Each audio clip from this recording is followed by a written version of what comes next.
Slovenija je doslej enkrat nastopila na kadetskem evropskem prvenstvu, na domačem pred 2 letoma, ko se ni uspela prebiti iz skupine.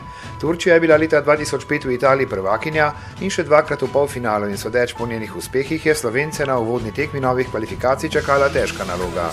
Ampak razplet je bil tako rekoč idealen, visoka zmaga zaslužena.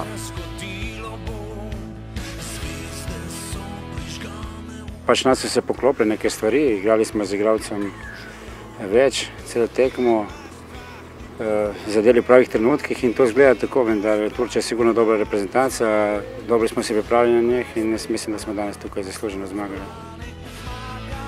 Pa poglejmo, prvi in odločilni korak na poti proti visoki zmagi so Slovenci naredili v 20 minuti, ko se je pravo obleganje turških vrat končalo s posredovanjem Ajdina na golovi črti. Dileme ni bilo, švedski sodnik Pandžić je turškega branilca poslal z igrišča, Slovencem pa namenil strel z 11 metrov. Zanesljivo ga je izvedel domžalski mladenič in novi član Fiorentine Jan Mlakar in začel svoj strelski pohod.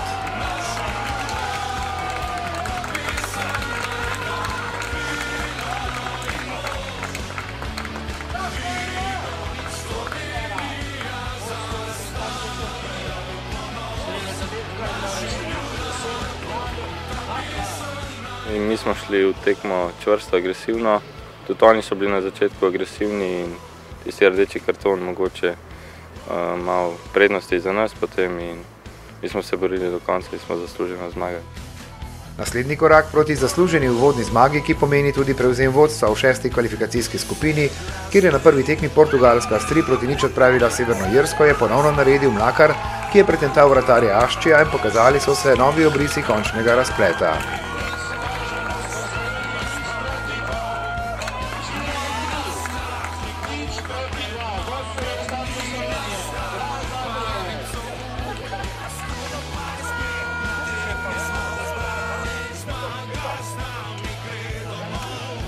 Tudi v drugem delu prvega polčasa zelo suverena slovenska igra in serija napadov. 2 obetavna je s strelom zaključil Mlakar.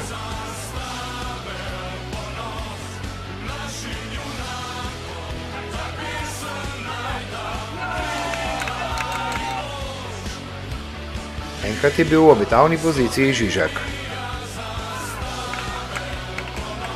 Turki so šele v končnici prvega dela prišli resneje v slovenski kazenski prostor, a brez uspešnega zaključka. 2:0 ob polčasu in nato nadaljevanje v podobnem slogu.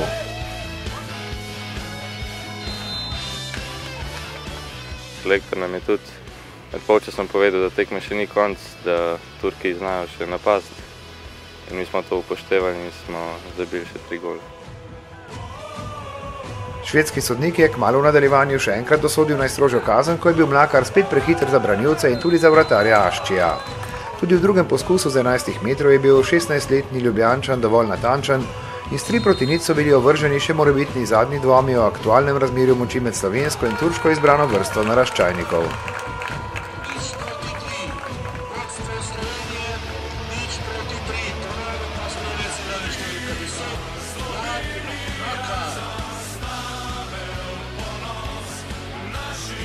Da gre za izvrstnega napadalca, je Mlakar pokazal še enkrat, ko je po samostojnem prodoru ponovno premagal Mehmeda Aščija in od tu naprej ni šlo več zgolj za zmago kot tako, ampak za pravo simultanko našega prvega strelca.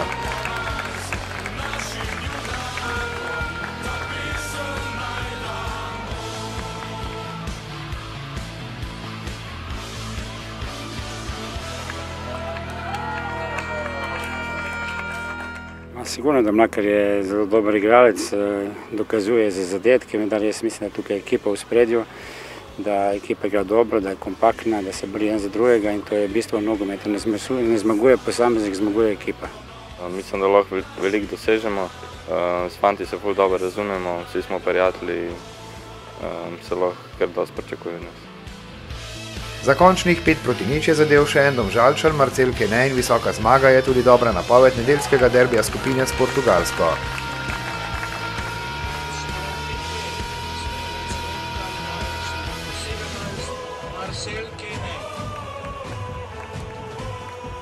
Malce skrbijo le zdravstvene težave, saj je moral tokrat s poškodbo ramena z igrišča Jakob Novak.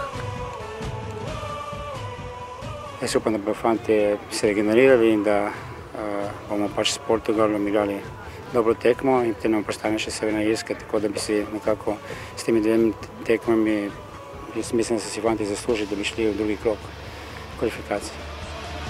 Še o sistemu tekmovanja iz vsake od 13 kvalifikacijskih skupin se v elitni del kvalifikacij vrstita prvo in drugo uvrščena reprezentanca ter 5 tretje uvrščenih, ki imajo najboljši izkupiček s tekem proti vodilnim v skupinah. V spomladanskem elitnem krogu se jim pridruži še Nemčija, iz 8 skupin pa na prvenstvo potujejo zmagovalci in 7 najboljših drugovrščenih ter seveda gostiteljica Bolgarija.